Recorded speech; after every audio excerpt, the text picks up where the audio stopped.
Добрый вечер, шановне господарство. Мы працягваем цикл лекций, які называется «Беларусь в европейском контексте. Гісторыя краіны памежжа». Першая лекция была «Вандроўка народаў і пачаткі Беларусі».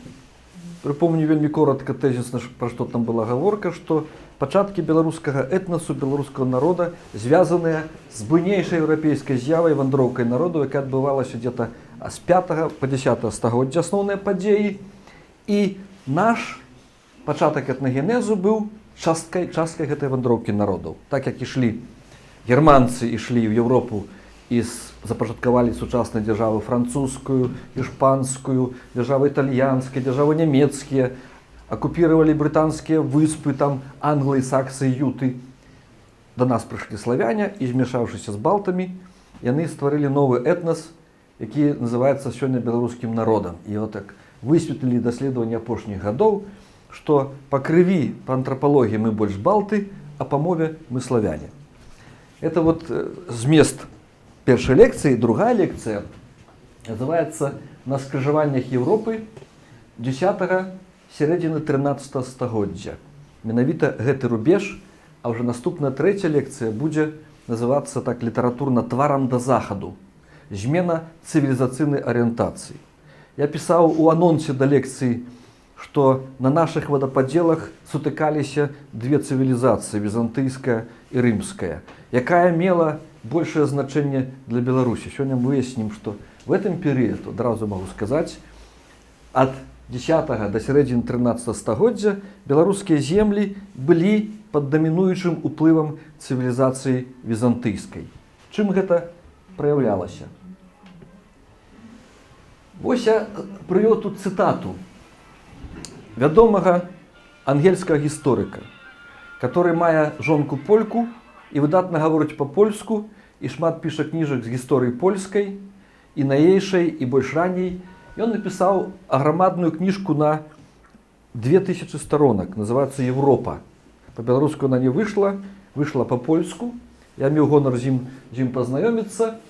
І вось ён напісаў вельмі дакладна, спецыяліст высокай кваліфікацыі, як адбываўся гэты рух на нашых землях, як сутыкаліся гэтыя цывілізацыі, натуральна праз рух, праз гандаль, праз транспарт. На транспартнай лініі, якая лучыла Двіну з Дняпром паблізу Віцебска, можна без цяжкасці перацягнуць сушай ладдзю, якая прыплыла са Швецыі да таго месца, адкуль можна будзе паплыць далей да Егіпту.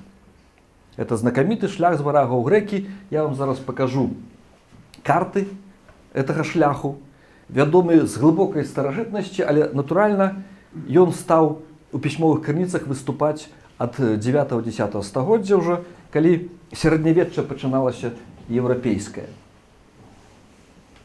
Вот для прыкладу сучасныя межы Рэспублікі Беларусь, межы этнаграфічныя Беларусі, і вот гэтыя рэкі, якія заходняя Двіна, Днепр, і вот паміж імі гэтыя водападзелы, которые перадольваліся лёгка даволі, по той прычыне, што невысокія гэтыя водападзелы. Гэта былі не горы, это былі плаўныя пагорачкі.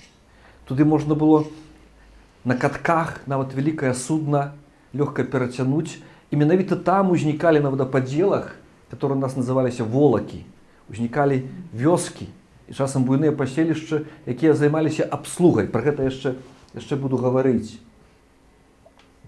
Вось это вот адна з картаў з варагаў грэкі. Некаторыя буду выкарыстоўваць карты на расійскай мове, таму што беларусы не заўсёды, не ўсё яшчэ працавалі, нашы гісторыкі, нашы картографы на беларускай мове. Вось маем галоўныя гандлёвыя шляхі сярэднявечнай Европы. Канешне, галоўным было міжземнае мора. Это былі асноўныя трасы. Менавіта тут, вот, в этом месцы Венецыя, стала цэнтрам усей еўрапейскай гаспадаркі ад 14 стагоддзя, бо дамініравала ў гандлі праз міжземнае мора.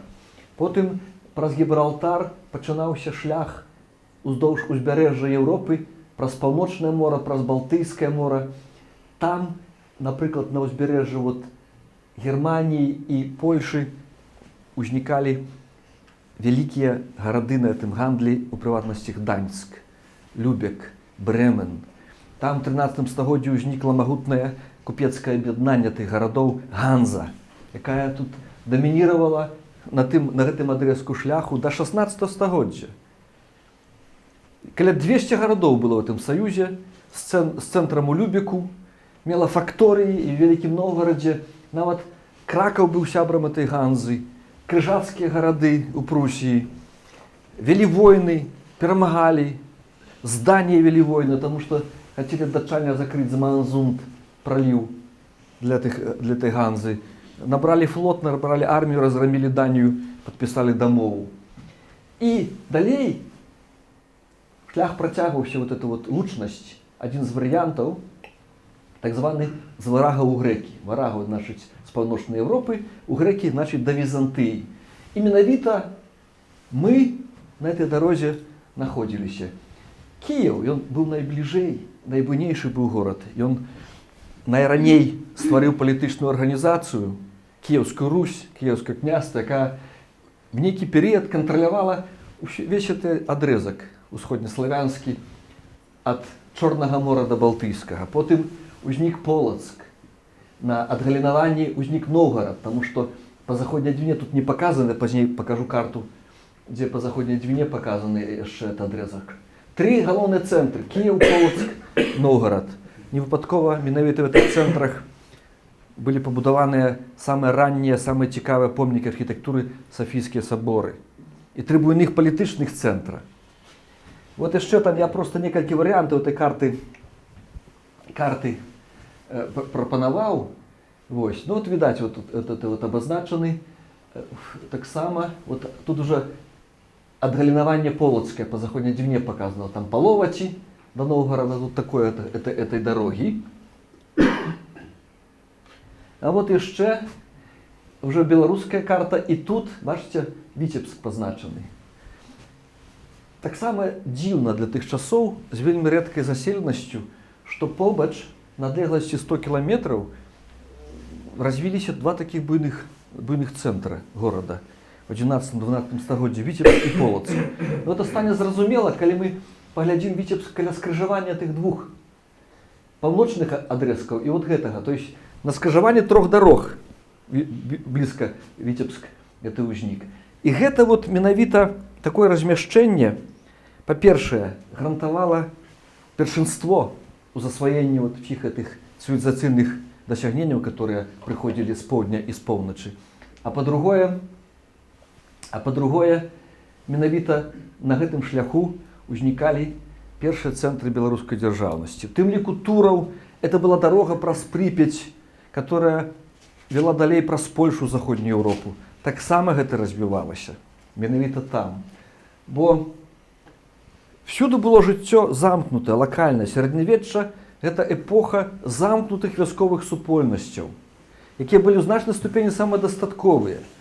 Толькі самыя неабходныя рэчы набываліся за межамі, напрыклад, жалеза добрае, або, напрыклад, соль трэба было. У нас в Беларусі солі няма, яе прывозілі або з поўначы, або па Прыпяці са шахтаў Велічкі і Бохні, это пад Кракавам. Падземныя, калі хто-нибудь быў у музеі у Велічцы пад Кракавам, там велізарныя залежы нармальнай солі, которой можна карыстацца. І, напрыклад, у 13 стагоддзі там у музеі ёсць такі слуп саляны, дыаметрам каля 80 сантиметров и вышынёй 3 метра. Это был посаг княжны. То есть шла замуж, давали слуп соли, это было великое богатство на той час. И вот этот шлях, например, я теперь кажу про скрыжаванне Европы. Можно на прикладе монетного обороту показывать, как это крыжавалось. 9-10 стагоддзя росквіт арабскага свету культурный, рудники срэбра на Блізкім Усходзе. І буйная монета дірхем здамінавала нашу тэрыторыю. Абслугоўваўся гэты шлях дірхем. І я, можа, уже казаў, але паўтаруся, самы вялікі скарб гэтых дірхемаў, 20 кілаграмаў, знойдзены на беразе Двіны, паміж Віцебскам і Полацкам. Ну, там ён ляжаў, гэты скарб, десяткі гадоў, і там было поле, и трактары эту разворвали, радующе некалькі сотняў метраў там монеты лежалі. На гэта звярнулі ўвагу нумізматы, што паступаюць нектак монеты з таго месца. Туды падключылася міліцыя, всіх абтраслі, всіх вясковых навакольныя вёскі, удалося з іх яшчэ вытрасці ты монеты, раскапаць, і в суме найвялікшы скарб на гэтым шляху 20 кілаграмаў срэбра, это неверагодна вялікая сума. І адзін тлумачэнне рэальнае, который даў профессор Валентин Наумович Рабцевич, буйнейшы спецыяліст светлай памяці, што гэта быў скарб бандытаў. Это был абшчак сярэднявечных бандытаў, таму што ні адзін купец з сабой столько грошай вязці не мог. Это было вельмі небяспечна. Сярэднявечны гандаль была вельмі небяспечная справа. Купец быў узброены з галавы да ног. Калі сустракаліся два купецкія караваны, то найперш глядзелі, ці можна адабраць. Калі не, то тады пачыналі гандляваць. І потым у 10 стагоддзі, в канцы 10 стагоддзя, гэтыя плыткія руднікі, плыткія залежы срэбра ў арабскім свеце скончыліся і былі распрацаваны на захадзе Европы, у старых гэтых гарах, Карпатах таксама. Знойдзены руды срэбра, і там пачалі дабываць, і ўжо ў 11-12 стагоддзі усходні імпарт змяніўся на заходнееўрапейскі, і ўжо ад пачатку 11 стагоддзя ўжо адваротным кірунку пашоў на Русь, у тым ліку па нашых землях, поток еўрапейскай срэбнай манеты дэнарыя, і дамінавалі германскія пфэнігі, бо там найбольш дабывалі. Вось. Это адкуль вядома? Это вядома па манетных скарбах. Беларусь, на маю думку, займае хіба першае месца ў Европе па колькасці на душу насельніцтва закапаных скарбаў. Это звязана менавіта з памежным нашым становішчам. Звязана з тым, што пастаянна праходзілі войны. Што такое скарб у зямлі? Это то, што чалавек схаваў і не змог забраць.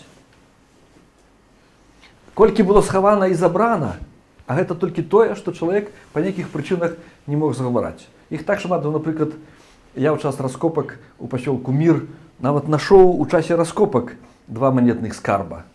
Адзін срэбны, адзін медны.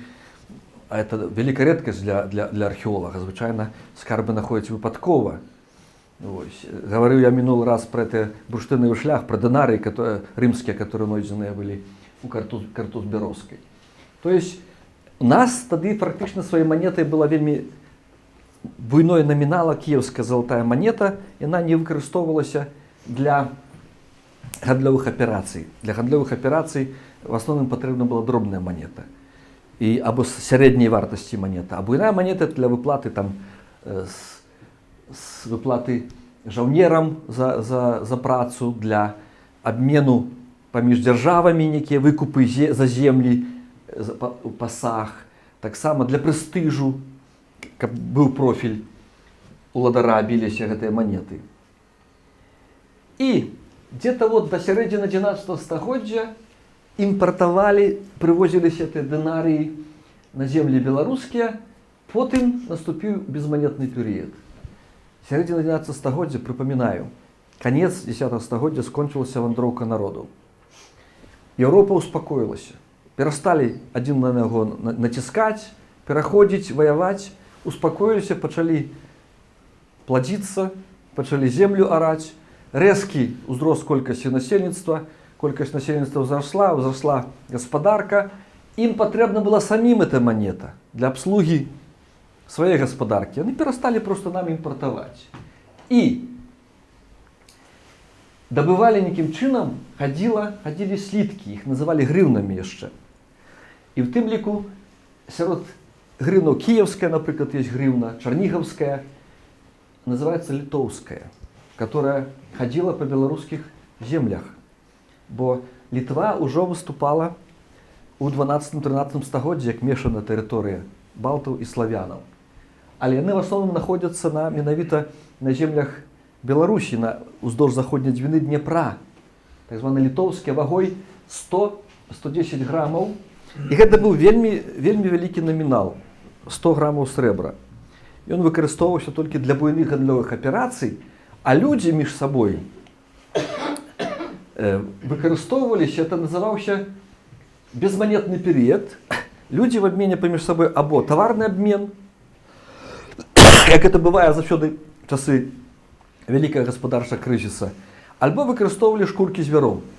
Адсюль вывярыца, куніца, куна, некалькі там высушаных шкурак складалі некую вартасць. Такое бывае ў свеце часта, што некаторыя рэдкія рэчы, якія трапляюцца ў прыродзе, некаштоўныя металы выкарыстоўваюцца як сродак абмену. Вот, напрыклад, в кожным горадзе, у тым ліку гародні, мне трапляліся так званыя ракушкі кауры. Это такі малюсак невялікі, памерам до 4-5 сантиметраў. Вось, ён дабываецца только в адным месцы света каля вострава Цейлон, але распаўсюджаны па ўсім цывілізаванаму свету, бо гэта было і ўпрыгожванне насілася адначасова як манетны сродак. Вось. В Афрыцы, напрыклад, былі як манеты такія жорны каменныя. І там просто калі гандлявалі, гаспадар прыходзіў, вось, я беру корову, это твои жорны. Жорны на месцы лежали. Знали, что это уже гроши другого человека.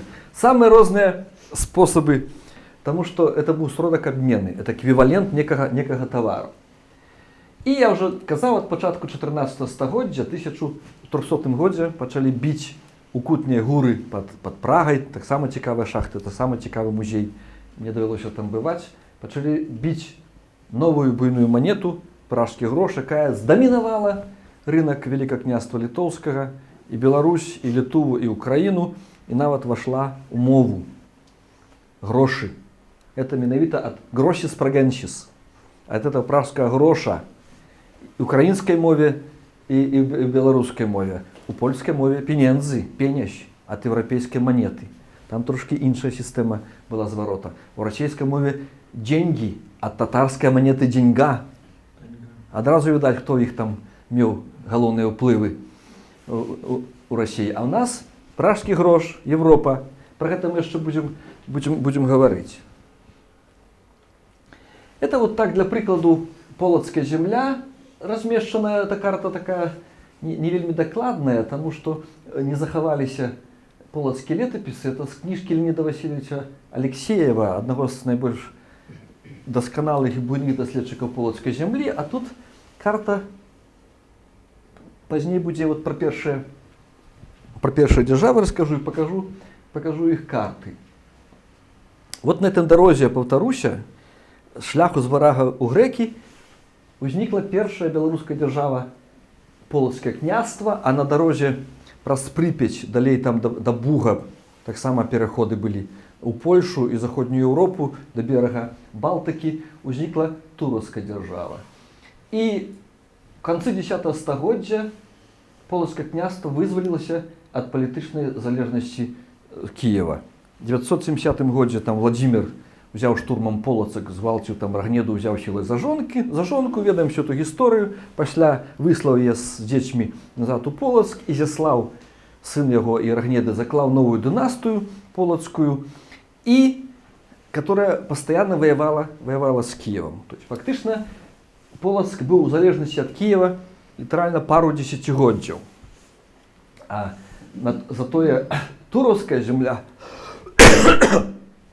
Можно попросить водички, шклянку? Ну? Затое туровское княство, оно было до 12 стагоддзя у системе киевской державы. Бо в некий час у Киевской Руси было так званое родовое уладание державой.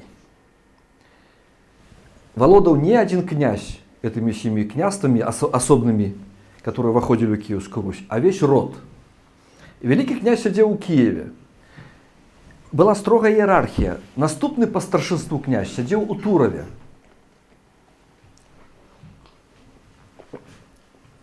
И вот когда помирал великий князь Киевский, вся система приходила в рух. На его место приходил з Турова князь у Киев, далее на его место приходил наступный, там не пам'ятаю уже, з Чернігова. И так вся система менялась по иерархии. Потом это в 11 стагоддзі в конце змянілася, собралися у любячы князі, сказали, кожны трымае землю там, где сидите. И это было официальное оформление політичної роздробленості. У середині 19 стагоддя з-пад улади Києва визволилося Смоленське князство, яке виросло з племінного союзу смоленських кривічов. Це так само заходняя Смоленщина со Смоленском и еще трохи на ўсход от Смоленска – это этнічна беларуская тэрыторыя. Там до гэтага часу у некаторых мясцовасцях яшчэ старыя людзі ўжываюць беларускія словы і фонетыку беларускую. Там у кароткая, там яшчэ такія наши асаблівасці. Вось, ну как это расейцы нас дамінавалі, таму яны забралі гэту тэрыторыю. Ну вось прыблізна это часоў пачатку раздробленасці. Туровское княжество, Полоцкая земля, это вот выделены межи. Менское княжество, это уже в 12 стагоддзе. Там Смоленское княжество, першая держава на территории Беларуси, але мы говорим про скрыжаванне цивилизационных уплывов. Ну вот на такую цікавую карту российскую я привел. Тут, например, не убачишь, что Полоцк был незалежный от Киева. Вот в 11 стагоддзе уже вот Ярослав Мудрый воевал с этими полоцкими князьями. Тут нет, тут единство, вот Руси потом, которое перешло на Москву, и она знову панове все об'єднала. Карты так само историчные можно подавать у політичному контексте. Ці в 10-13 стагоддзях белорусские земли были пограничьем Европы, где крыжаваліся візантыйскія заходнееўрапейскія ўплывы. Але 10 стагоддзе яшчэ гэта дамінацыя Візантыі у культурным сэнсе. Калі крыжоўцы, крыжаносцы у канцы 11 стагоддзя прыбывалі ў Палестыну, праходзілі праз Візантыю, былі прыманыя графы заходнееўрапейскія, герцагі, которые кіравалі паходам крыжаносцаў, прыбалі ў Константинополі, то іх глядзелі як на дзікуноў. Яны не ведалі, што такое відэлец, не ведалі, што такое мыцца, што такое мыць рукі перад ежай. І яны себе адчувалі там у гэтым Візантыі сапраўды як дзікуны. І ад Візантыі было бліжэй да нас, лепшая была лучнасць транспартная, таму што сухапутных дорогаў в сярэднявеччы ўвогуле не лічыліся, не было такіх вялікіх дарогаў. Ну, акрамя Італіі, там, дзе былі рымскія дарогі яшчэ прабітыя Рымскай імперіяй. І воднымі шляхамі мы былі злучаны больш з Візантыяй. Першае, другое, Візантыя все-таки была больш развітым культурным асяродкам, бо там Рымская імперія была знішчана, а Візантыя працягвала традыцыі, змешаныя з пэўнымі усходнімі традыцыямі. І чым праяўлялася дамінацыя візантыйскіх уплываў у нас у Беларусі? Гэта прынялі хрысціянства па ўсходняму грэцкаму абраду. Тут было пытанне, там быў, пра гэта буду гаварыць, місіянеры з захаду таксама плавалі. І адзін нават памёр у Полацку, Торгвальд, вядомы місіянер. Але тады не такая была розніца паміж праваслаўным і каталіцкім абрадам, але все-таки, урэшце рэшт, Візантыя выйграла, уплыў візантыйскі выйграў. Пісьменніцтва на основе кирилличного алфавиту – это монахи византийские, которые придумали для славянов алфавит. Не римский, не латинский мы приняли, до нас пришел, а менавіта кириллица. И первая надпись кириллицы, знойдена на территории всех усходнеславянских земляў, это Гнезнова на заход от Смоленска, на этнічна-беларускіх землях, на обломцы керамічнага великого сосуда, привезенного с Чорнага мора, Карчага. Там был надпись «Гараухна» альбо «Гараушна» выдрапаны. Это лічыць, что там была гарчица. Это 10 стагоддзе, пачатак 10 стагоддзя. Першы надпіс вядомы усходнеславянскі. І другі надпіс вядомы, это конец 10 стагоддзя, другі по старшинству на кириллице, это печатка полоцкого князя, найдена в Великім Новгороде, конца 10 стагоддзя. Менавіта такие. Далей. Активные гандлёвые контакты с Византыей, это несумненно. Это находки археологичные и так далей. Далей. Калі ласка, наши церквы 11-12 стагоддзя усе збудаваныя паводле візантыйскай традыцыі. В адрозненне ад базілікі прамавугольнага памяшкання в основе планіроўкі этих церкваў ляжыць крыж. так звана крыжава-купальная сістэма. І першым будынкам такім, першым мураваным будынкам ввогуле у Беларусі быў Сафійскі сабор у Полацку, збудаваны ў 11 стагоддзі, для яго толькі захаваліся месцамі сцены на 4 метры, бо ён быў узарваны Петром I в 1705 годзе. Гэта сабор Сафійскі. І потым, калі ўжо пачалася феадальная раздробленасць, якая у сэнсе эканамічным і культурным лічыцца наступным крокам эвалюцыі, бо там 12 стагоддзя это вяршыня дэмаграфічнага развіцця Еўропы, у тым ліку нашых земляў. Мы калі капаем у Беларусі, вядома, найбольш сельскіх паселішчаў менавіта 12 стагоддзя. Найбольшы культурны слой у гарадах нашых з цікавымі знаходкамі, наймагутнейшы. У гародні 12 стагоддзя займае летні не 2 метра слой, астатнія стагоддзі там метр, паўметра. Полацк, па падліках Леоніда Васильевича Алексеева, памераў 12 стагоддзя зноў дасягнуў толькі ў пачатку 20 стагоддзя. Расказвае сябра мой паэт Алесь Аркуш, который вырас на дзяцінцы, і там хата яго на беразе Двіны, кажа, все ты прасліцы, ты бранзалеты, у нас як смецце. Двіну руку засунуў там, дзе спаўзае культурны слой, паболтаў і дастаеш, як у нас пад старым мастом. Глядзяць, там людзі находят там гузікі царскія, там яшчэ ранейшыя, а там рэчы 12 стагоддзя просто з Двіны вычэрпваюць. Это цяжка это поверыць, але это быў велізарны горад. І вось узніклі у нас некалькі архітэктурных школаў. Полацкая, каля 2 десяткаў храмаў. Смаленская школа і Гарадзенская. Полацкую ацалелі ў нас на тэрыторыі сучаснай Беларусі толькі 2 помніка на паверхні зямлі з 12 стагоддзя. Это наша Барсаглебская царква ў Гародні і Свята-Преображенская, ці так званая царква Ефросіні Полацкай у Полацку. І прычым тая ацалела намного лепш. У нас не ацалела перакрыцце, у нас была перабудаваная ў 16 стагоддзі ў гатычным стылі. А там не так давно адкрылі ад падлогі да барабана купала фрэскавыя роспісы в этом Полацку. Калі кого цікавіць, я рабіў праграму загадкі беларускай гісторыі ў мінулым годзе пра гэту царкву, якраз калі рэстаўруюць, там прыязджаюць маладыя людзі, рэстаўратары, спецыялісты з Масквы, з Петербурга, бясплатна працуюць, памагаюць. І там нас далося туды вайти, архіепіскап нас даў дазвол. Мы там трохі расказваем, як это там все адбываецца. Неверагодна цікавая рэч. Візантыйская школа традыцыі, это кіраўнік навуковых гэтых рэстаўрацый Юра Маліновскі гаворыць, вот это вот рабіў майстар візантыйскі, маляваў на галоўным сцяне. А вот там у бакавой арцы, на бакавой сцяне, которой не відаць, маляваў вучань. Ён паказвае, відаць, што каравыя такія малюначкі. То есть майстар маляваў асноўнае, а вучні малявалі там. Византийская традиция. Вот. То есть это все таки выразные прыклады. Далей, для параўнання сувязі з заходняй паўночнай Еўропай. Такі мы говорим про скрыжаванне.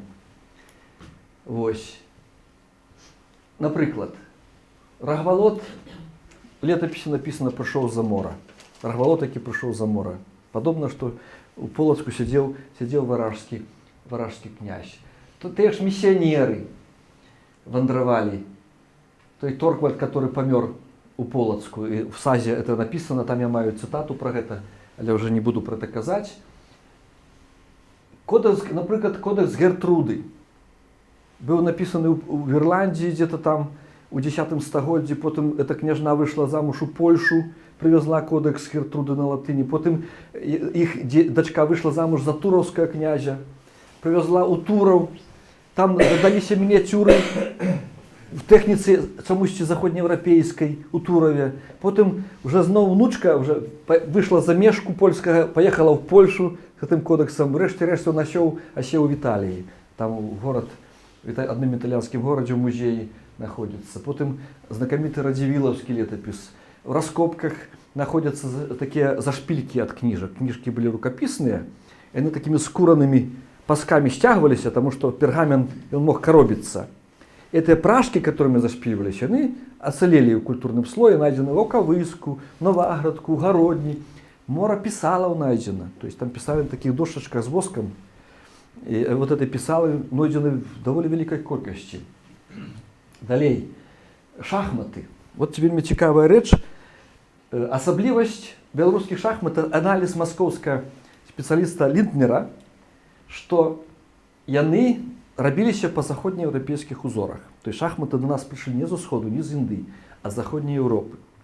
І нават гэты спецыяліст маскоўскі, ён картаграфіраваў находкі шахмат ва ўсіх усходнеславянскіх землях, вось, і прыйшоў да высновы, што пад уплывам заходнееўрапейскіх майстроў узнік асаблівы тып мясцовых шахмат, который назваў тыпам древнерускім.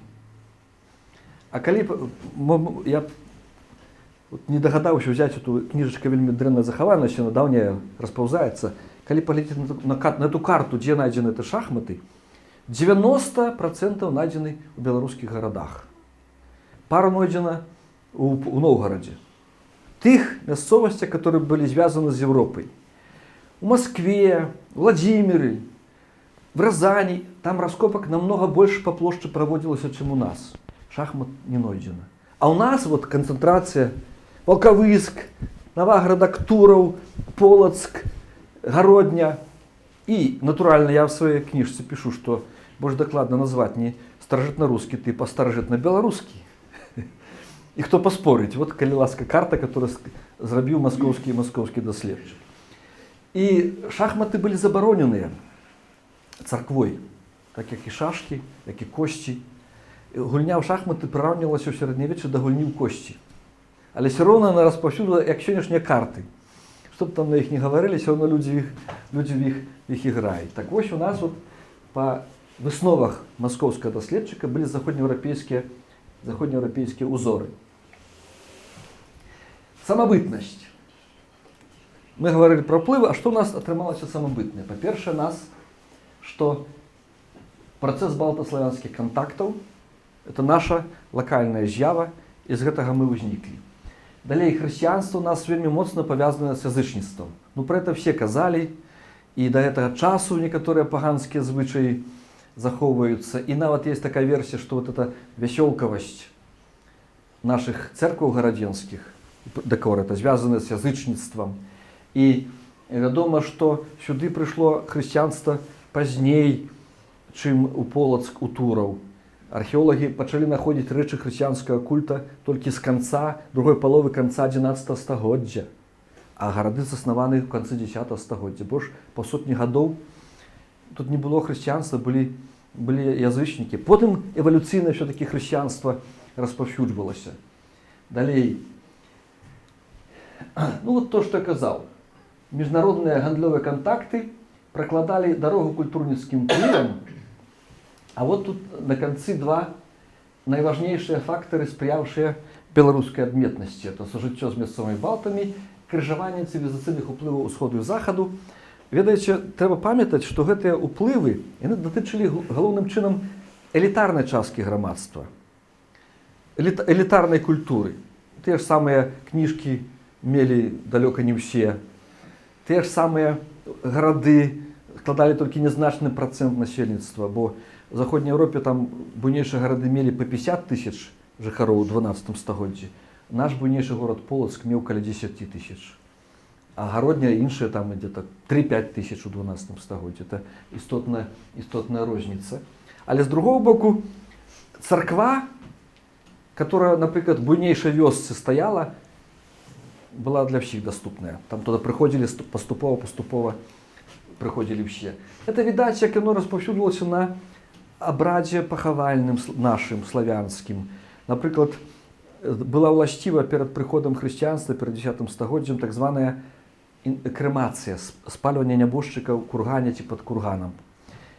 Под уплывам это хрысціянства уже забаронена паліць, так званая інгумацыя, то есть положил человек, просто закопывается тело в землю без спалення, але над ім насыпаецца курган. І так это поступова змянялася, пакуль не прыйшло до грунтовых магільнікаў. І такія ўжо высновы, што беларуская культура в этот час это сінтэз традыцый славянскіх каланістаў, балцкіх насельнікаў і уплываў з боку больш развітых цывілізацый візантыйскай, заходнееўрапейскай. Но здомінувала візантийська. От реконструкція Полоцької Софії, одна з таких графічних реконструкцій. Ось зараз там возникла була ідея збудувати нечто подобне в Вітебську Полоцьку Софію, но там ніби там замовкли. Як лінію Сталіна збудували, яка ніколи не існувала. Так там будують Вітебську Софію. Ось. Це от Спасо-Преображенська церква, унікальна вогулі з'ява. Дойлід відомий Іоанн, це от, як вона виглядала раніше, утоплений рад, так звана техніка, композиція змінна, такий ступенчатий храм, заходня частка обніжена і апсідна обніжена, і надає ураження, що це імкнення до Бога, як космічний корабель виглядає. Це реконструкція, вона трошки зверху там перебудована, це от закамаривще перебудоване. А техніка утопленого рада, теж для цікавостка розкажу, чому вона використовувалася, бо цегла була приблизно таких помірів, як ця книжка, тільки товщей. Прамавугольная была, а часами была квадратная. И вельми тяжко было робить перевязку швов у квадратной цегле. А что такое перевязка швов? Это когда цеглина не трапляла одна на одну. Когда одна над одной, то по этому шву муровка трескалась. И чтобы перевязку швов робить, один раз они вот так вот утопляли и заполняли белой вапной.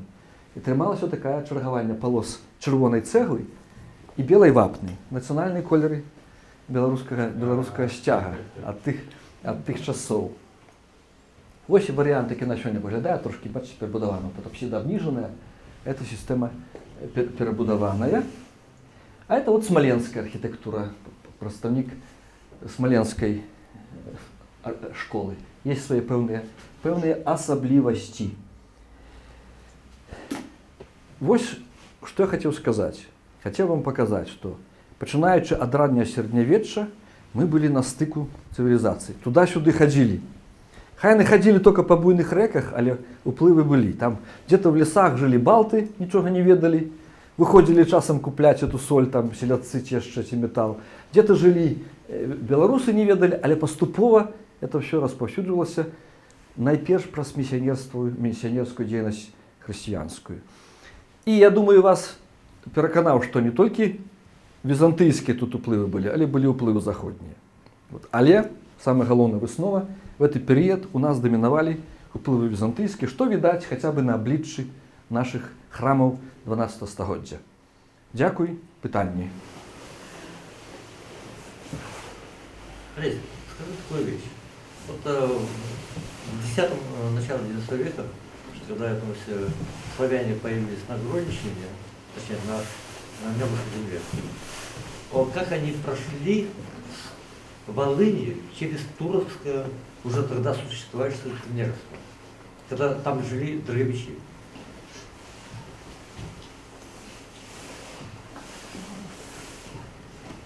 Зараз ми вийдемо на карту.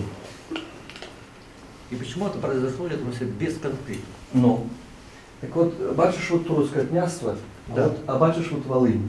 Вижу. Ну, так а чого вони йшли сюди? А как они прошли? Так я тобі кажу, вот Туровское княжество, а вот Волынь. Не лежало Туровское княжество на дорозі до Понямоння. Они прошли это все через Берестейщину? По Волгу? Хіба так? Конечно. Судя по всему. Ну, конечно.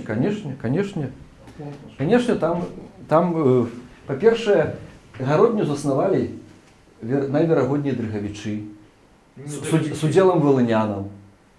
Новогрудок то саме пише Гуревич, що, конечно, там з півдня пройшло то насельництво, яке заснувало Новогрудок. Это была Дрыгевичская плынь и Волынская плынь. Получается, они прошли там, если путем по Волгу? Ну так, конечно. Основно это были рейки. И тут переодолели вот эти барьеры, водоподел. Сюда потихоньку вышли. Об этом никто не пишет. Ну что мне пишут? Пишут, есть правда специально. Водоподела не было, бо было море Геродота. Ну, вы знаете, в 10 столетии что море Геродота давно уже не было.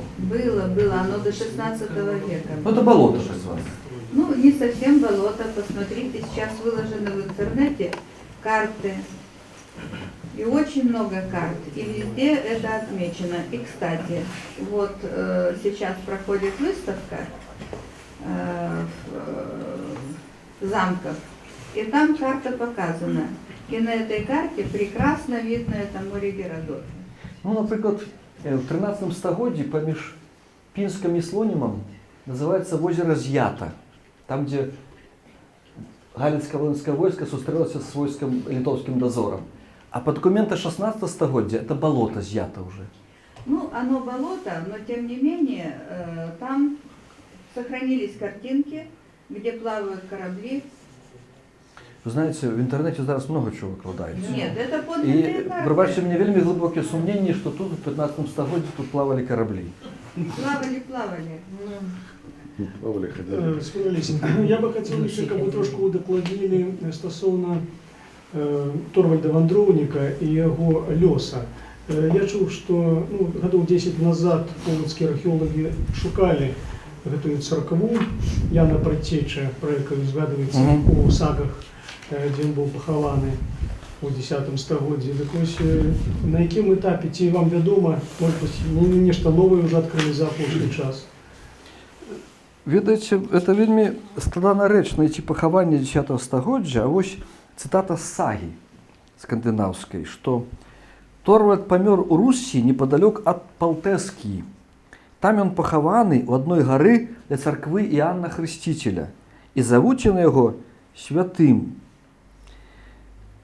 Верагодна, эта царква Іанна Хрысціцеля была драўлянай, бо тады той часы, в канцы 10 стагоддзя, была збудавана дзесяцінная царква, першы мураваны помнік вогуле на тэрыторыі ўсходнеславянства.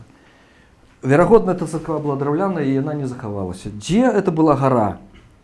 Дзе была царква Іанна Хрысціцеля? Падобна, што гэта ўсё-такі было дзе-то на тэрыторыі сучаснага Полацка, несумненна. Магчыма, на месцы Полацкай Сафіі, которая была будавана там праз 60 гадоў прыблізна. Ніяких новых, значит, открытий с того Это немагчыма найти. Мы фару Вітаўта не змаглі найти следов в Гародні, хотя она намного позднейшая. Но она была драўляная, и подмурки были драўляныя. Калі ласка. Ось я зауважу на ваших мапах, нигде белорусская частка Ньомана не показана як шлях десь там на захід чи у Балтику. Ну, до Балтийское море. А як ви лічите? Ви не казали, чи було, чи ні? Наприклад, той самий Клецк. У Клецку знойдена на дадений момент сама велика колекція бурштину 3,5 кілограма. И, Клец находится на водоподеле, как раз в Припяти и Ньоман. Поэтому... Ньоманский шлях, несумненно, існаваў. Але ён быў другарадным, не быў такі ажыўлены у параўнанні з Двіной. Ну, прыватнасці, то, што знойдзены рукоять, обломок скандинавского меча каля Азота. Далеко. Это так само некая такая показовка. Значит, тут были скандинавы, принамсі их зброя сюда приходила. Несумненно, он был. Але таких шматлікіх находок, як в околицах Двины, у нас нема шака. И тому лічыцца, что он был таким периферийным. Але несумненно был. Там были великие реки, там люди гандлявали. Гандаль з'явіўся приблизно тады, калі з'явілася война. Калі нельга было отобрать, то обменивали. Глядячи, что лечить гандаль. В принципе, коли обмен уже лечить техники гандаль, то и он за бронзовый век уже існує. Ну, добре, що хоч тоді був не тупик, як тепер.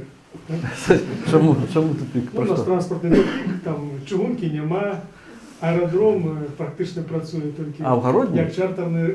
Ну, так, можна ж відкрити дорога на Августов, там такі курортні місцини.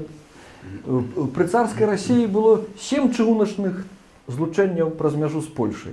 Цяпер 2. Мы отстали от царской России. Дякую великі. За 2 тижні запрошую.